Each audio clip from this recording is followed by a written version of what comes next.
Hey, my name is Macy Gerig, and I wrote a book at 16. Now, I'm not a big reader, nor do I like English class, but I am pretty good at writing, and so speaking is really not my thing, but I can write a book. I guess I should probably tell my story. So back in March during the COVID shutdown, I felt a lot different than everyone else. I felt like I was free because I'm a two-sport athlete and I'm also in extracurriculars, and I'm very involved with church and love hanging out with friends and family, and I just love to constantly pack my schedule.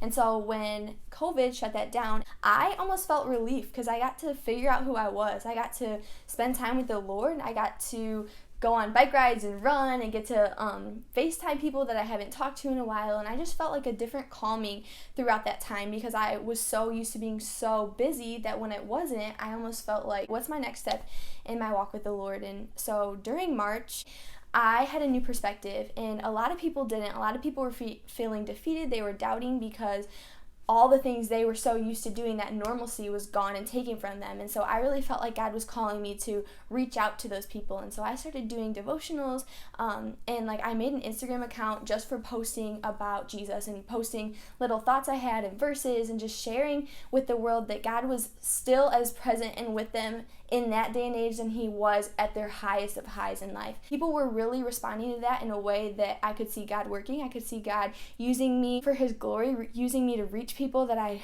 really haven't talked to, but I could see those relationships forming through Jesus. And I kept being faithful in that. I kept going to him in the Word every day and writing. And there was one day that I came up to my room and I opened my iPad and there was this app that said create. When I clicked on it, it said template for writing a book. And I kind of looked at that and I was like, that'd be kind of cool. What else do I have right now? I enjoy writing. What if I wrote some of these topics down that God's really been instilling in my heart? So I did, and I literally sat at my desk in my room and just started typing about friendships and relationships and identity with Jesus and how spending time with him has influenced my walk and has allowed me to share my faith in ways that I never even knew I could. And so all these topics that God has been working on in me, I kind of was pouring out. And I spent from March to May pretty much every day just writing and writing. And I think I had my entire rough draft done by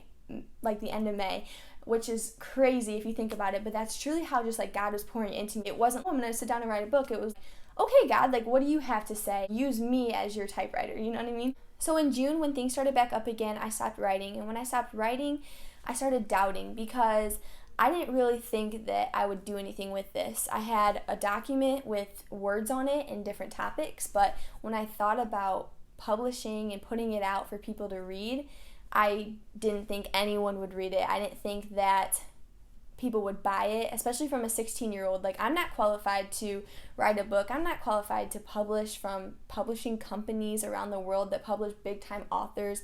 I'm just a 16-year-old girl who was in her sophomore year of high school. I really wasn't expecting it to be anything else. And even if I were to publish, who would read it? Who would buy it? I thought I was going to get judged for it. And so because of all those doubts and fears in my brain, I didn't go back to it. And from July to December, I was placed in 5 different quarantines from school and close contacts. The first one really didn't count because we went on a vacation and we came back in self-quarantine. But each time I got quarantined, I felt like God was sitting me down to finish the thing he started in me, which was my book. The first quarantine, I think I just looked at it and didn't go back. Second quarantine was pretty much the same thing. I read it a little bit, changed little things, but I didn't do it. Well, right before the third quarantine, I was at church and our pastor was talking about the story of Jonah and how Jonah ran from the very thing that God called him to do. And he ran so far that God ended up having to have a whale swallow him so that he could get his attention and get him to sit down and listen to God for 3 days. So I remember listening to that sermon and just feeling so convicted, that was my story. I was Jonah. I was the one running from the one thing God called me to do.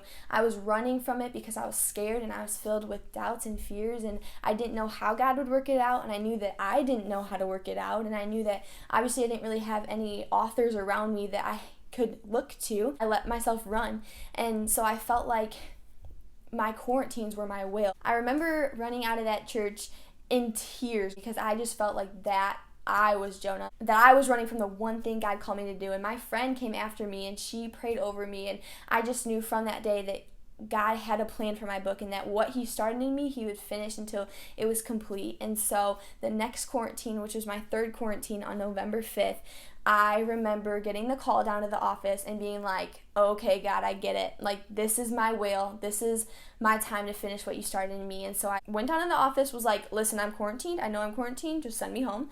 So I got in my car and was like, I was angry at myself because I knew the only reason I got quarantined was because I had to finish this. Now, I know close context, so I was being safe, but like still, it was the fact that I knew why I was quarantined. I knew why God put me in that position once again. And so I went home and I sat down at my computer and I just started writing again. And I wrote and I actually finished my book to a point where I could call an editor and have her go through my book chapter by chapter. And we used that entire quarantine to call each other and to bounce ideas off of each other. And it was the first person that truly read my book other than my mom, who actually has an English background, so she was helping me go through it.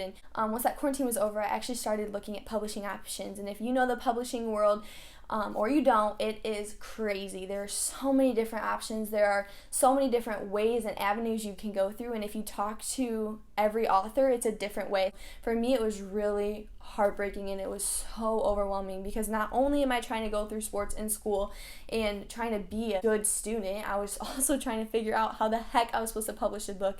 And I didn't tell anyone at this time because, again, I didn't want to be like, oh, I wrote a book and then it fell through or never happened. So trying to go through, I finally submitted it to a hybrid publisher, and a week later I got accepted. But there was a couple things within the contract that my family and I were just really unsure about, so that actually fell through. We didn't go with it, which I felt so bad about because I finally was like, okay, God, yay, this is it. And then it was like, oh, never mind, you're 2 steps back to where you were before. So that sucked. And then the next day I actually called a different publisher and they accepted me. So I was 2 acceptances with no actual decision because we didn't end up going with that one too. So by that point, I was exhausted. I had no idea what I was doing. And so I was like, I just give up. I don't know what I'm supposed to be doing. So the day after Christmas, I went to my Gigi's house and we were having a family Christmas party. And when we went to go open presents, I opened the one for my Gigi. And when I opened it, it was a mug, which coffee is my favorite thing ever. So a mug was perfectly set for me, but it said future best-selling author, and it had my name on the back.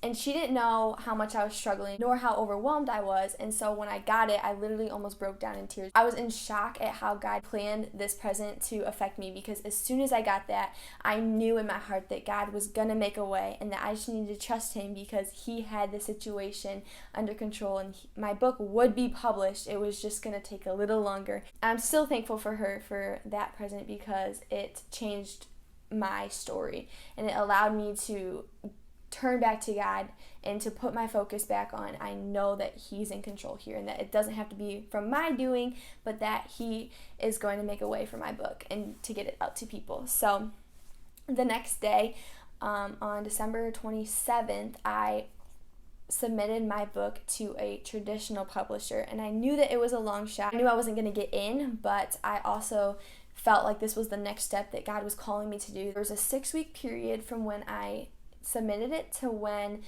the deadline was. So if you didn't hear from them in 6 weeks, you were supposed to expect that they just didn't want you.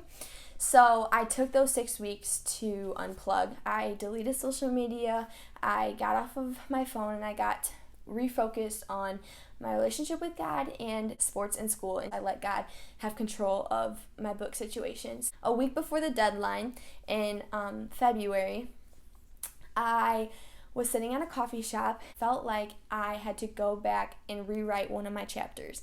And so I got up and I went home and I got to my computer and I sat down and I started writing, and I rewrote the section Finding Time with God. When I finished it, I scrolled through my computer and was like, this is done. Like, I truly feel like this is ready for whatever's my next step. And I had like tears in my eyes.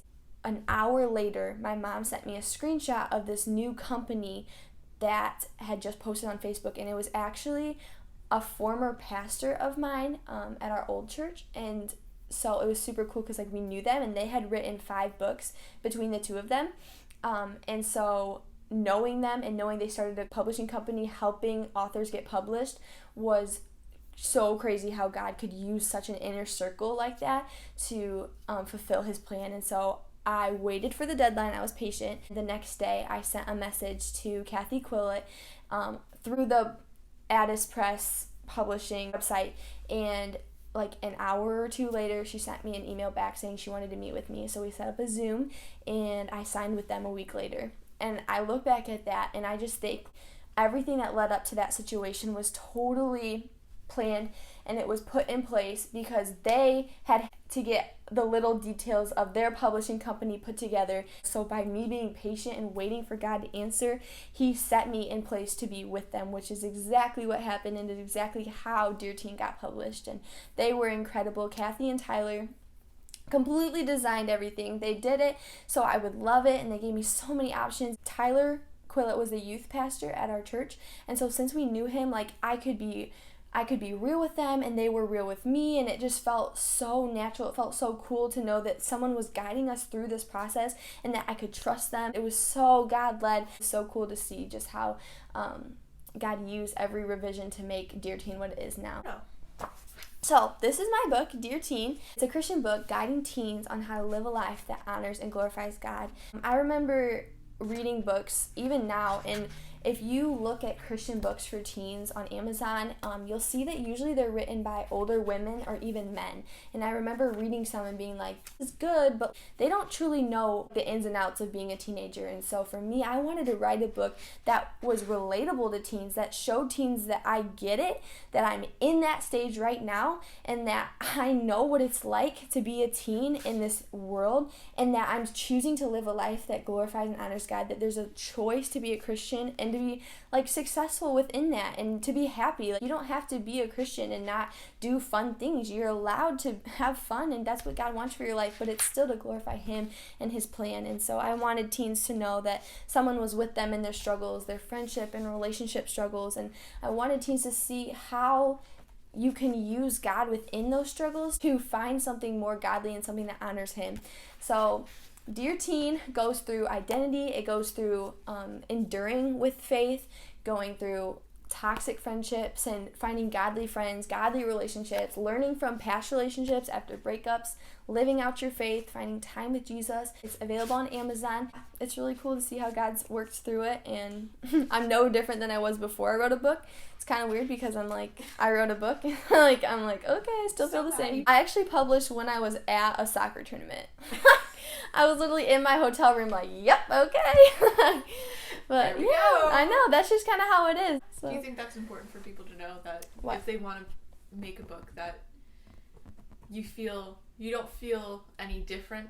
No, I don't feel different. Yeah, but I feel honored that God allowed me to write this, and that it's so God-led and that it's in his plan.